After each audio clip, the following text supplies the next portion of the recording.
When you wrote A Conspiracy of Bones, which was, I guess, a couple of years ago, I'm going to assume that you did not imagine that it would be launched into the world in the midst of a global pandemic. But it is strangely resonant because a key central theme is what is real, what is not. These conspiracy theorists who are spouting ludicrous theories about, among some things, vaccinations.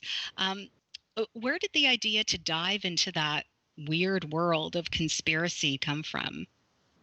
Well, I think you put your finger on it. We're inundated with all of this ludicrous disinformation and misinformation. Anybody can get on the internet or put up a blog or have a radio station and say anything or people in authority. It's not just, wingnuts can say anything they want. So how does the average person sort through all of that and figure out what is real and what is not real? So that's kind of the theme of the book on two levels.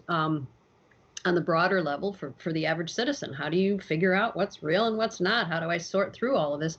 And then for Tempe as well, because she's has some health issues. And for the first time ever for her, she can't completely trust her own perceptions. So she's having to deal with, well, what's real and what's not real. And at one point in the story, she loses all of her physical evidence. She loses her laptop. There's a fire. So the only thing she has left to rely on is what's in her head. And she can't fully trust what's in her own head. One of the things that you talk about in the book is Project MK Ultra, which was this CIA mind control program that has a connection to Montreal. Can you talk a little bit about that? People were given various drugs, and they were subjected to various forms of mind control modification. It was a way to develop techniques to be used on enemy soldiers, enemy troops, to get them to reveal information. So people in Montreal still talk about it. It went on there. It went on at many, many different places with the consent and cooperation of the people at the various hospitals and institutions, universities, where these experiments were carried out.